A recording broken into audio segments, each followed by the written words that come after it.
Hello बच्चों, good morning. मैं सभी यहाँ स्वागत करती हूँ आपका प्रोटस आईएएस के इतिहास के जानो श्रृंखला में। आज एक नए टॉपिक और एक नए विषय के साथ आप जल्दी से हमारे चैनल को लाइक और सब्सक्राइब कर लीजिए ताकि आने वाली खबरों की सूचना आपको सबसे पहले मिले और आपकी तैयारी और बेहतर हो सके। तो आइए स्टार्ट करते हैं। आज का जो टॉपिक है वो है मानव का विकास, है ना। मानव का विकास इन द सेंस कि हम प्रागैतिहासिक से लेकर के और वर्तमान तक की चीजों को जानने का प्रयास करेंगे। बिल्कुल, ये भी एक इतिहास ही है और ये भी इतिहास की श्रृंखला से जुड़ा हुआ एक विषय भी है ना। जैसे कि आप सभी जानते हो कि मानव सभ्यता का जो विकास शुरू हुआ वो प्रागैतिहासिक से ही था। इसी को हम लोग साइंस में पढ़ते हैं, इवोल्यूशन, है ना, जैव विकास, है ना। तो आखिर ये हुआ कैसे, क्या फॉर्म था। जब हम लोग चार पैर पे चलते थे यानी आदि मानव थे, तो अचानक खड़े कैसे हो गए। हमें खड़े करने में सबसे बड़ा हाथ अगर किसी का है तो वो है नेचर, है ना। नेचर भी चाहती थी कि इतने सारे जीव जंतु थे पृथ्वी पे, इतनी सारी प्रजातियां थी, आखिर हमें ही यानी होमो सैपियंस जो ज्ञानी मानव था, आखिर हमें ही ज्ञानी क्यों बनाया गया। किसी और जानवर को भी बनाया जा सकता था।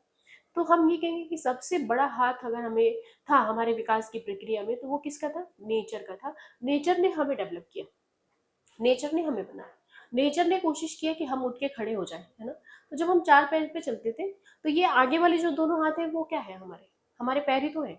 लेकिन विकास के कारण, एवोल्यूशन के कारण ये दोनों हमारे आगे के हाथ, पैर जो थे वो हाथ में कन्वर्ट हो गए और हम अपनी चीजों को उठा के ले जाना शुरू कर दिए।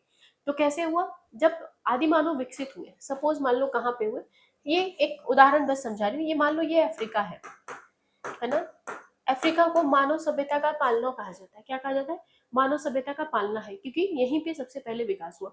और अफ्रीका में भी कहा, सबसे पहले उत्तरी अफ्रीका में, है ना। उत्तरी अफ्रीका में सबसे पहले विकसित हुआ। यही रीजन है कि आज वो पूरा एरिया डेजर्ट के रूप में फॉर्म है। कहीं भी आप संसाधनों का अत्यधिक दोहन जब करते हो ना, तो वो एक खत्म होने के बाद वो दूसरे फॉर्म में आ जाता है। और यही रीजन है कि वहाँ के सारे कंदमूल खत्म हुए, पेड़ खत्म हुए और वहाँ पे बारिश कम होने लगा, जिसके कारण वो डेजर्ट के रूप में फॉर्म हो गया। ऐसे नहीं, डेजर्ट पहले नहीं था, लेकिन और बड़े स्तर पे हो गया। उसके अलावा अगर हम लोग बात करें, ये लोग जब प्लान किए, मान लो यहाँ से सऊदी अरबिया गए, भारत गए, ठीक है, यहाँ सऊदी अरबिया गए, मिस्र वगैरह, गल्फ की कंट्रीज वगैरह में गए, यहाँ से फिर यूरोप वगैरह गए, फिर अमेरिका गए, यूरोप से इस तरह से फैलने लगे, दक्षिणी अमेरिका गए। तो ये क्या हुए, धीरे धीरे फैलने लगे।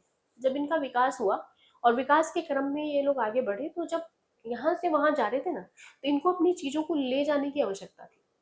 ले जाने के लिए इन्होंने धीरे धीरे अपनी मुट्ठी जो इनकी बंद होती थी ना, उसको खोलना शुरू किया। और जब खोलना शुरू किया तो ये हमेशा ऐसे ही रखते थे, हाथ को ऐसे क्या सीधा रखते थे, बंद नहीं करते थे जल्दी, क्योंकि इन्हें डर था कि अगर हम मुट्ठी बंद किए तो फिर से हमारी मुट्ठी बंद रह जाएगी।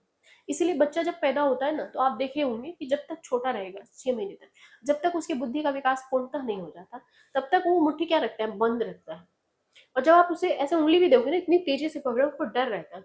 और जब वो अगर मुट्ठी खोलने लगता है, जैसे 8-9 महीने का जब बेबी हो जाता है, तो मुट्ठी खोलने लगता है। और जब मुट्ठी खोलने लगता है तो उसको कुछ खाने के लिए आप दीजिएगा तो वो ऐसे ही खाएगा। वो ऐसे नहीं, निवाला बना के ऐसे नहीं खाता कवर के साथ, वो उसको ऐसे ही खाएगा। डर रहता है कि मुट्ठी बंद करेंगे तो फिर से बंद हो जाए, है ना। तो ये चीजें, और फिर उन्होंने अपनी मुट्ठी को खुला, फिर धीरे धीरे सीधे खड़े हुए और अपने बच्चे और अपने जो भी सामान थे उसको लेके। आग का खोज कैसे किया होगा, नहीं, आग का खोज का जो आविष्कार हुआ ना, उसके पीछे सबसे बड़ा रीजन ये था कि एक बार ऐसा हुआ होगा, अनुमान है, क्योंकि लिखित साक्ष्य प्राप्त नहीं है। मैंने पहले भी बताया आप लोगों को कि प्राचीन सभ्यता और खास करके एंशिएंट हिस्ट्री जो है, वो लगभग उसका 50% वो कल्पनाओं से भरा हुआ है कि ऐसा हुआ होगा, है ना। तो अगर हम बात करें कि आग का खोज कैसे हुआ, आग का खोज ऐसे हुआ होगा कि मान लो एक पहाड़ रहा होगा, उसपे छोटे बड़े पत्थर भी रहे होंगे, वो लुढ़क के गिरे होंगे, और गिरे होंगे तो आपस में घर्षण हुआ होगा दोनों पत्थरों के बीच में। घर्षण होने के साथ साथ आसपास के जंगलों को जलाया होगा, और जंगलों को जब जलाया होगा तो इनको याद, ध्यान दिया होगा, इन्होंने नोटिस किया होगा कि दो पत्थर को ऐसे से आपस में घिसेंगे तो वो आग की प्रक्रिया को जन्म दे सकता है। अच्छा, जब आग लगा होगा जंगलों में तो मे भी हो सकता है कि वो ठंडी का मौसम हो या गर्मी का मौसम रहा हो। तो जब कोई एक ही मौसम रहा होगा ना, तो उस समय उनके शरीर में गर्मी उत्पन्न किया हो, इसलिए वो आग को पहले जलाते थे, किस लिए, अपने आप को गर्मी देने के लिए। जब गर्मी देने लगे तो उन्होंने एक चीज नोटिस किया कि एक बार ये ऐसा हुआ होगा कि वो कुछ खाना वाना सामान रखे होंगे जो थोड़ी बहुत जल गई होगी, और जल गई होगी तो भुनने के कारण वो लंबे टाइम तक स्टोर हुई होगी, जिसके कारण उनको ध्यान आया होगा कि जो हम जब शिकार शिकार करते हैं, पहले क्या था, शिकारी या खेटक ही था, शिकार करते हैं, तो शिकार करने के कारण मान लो एक बड़ा हाथी मार दिया उन्होंने, तो उस हाथी को एक दिन में तो खा नहीं पाएंगे ना।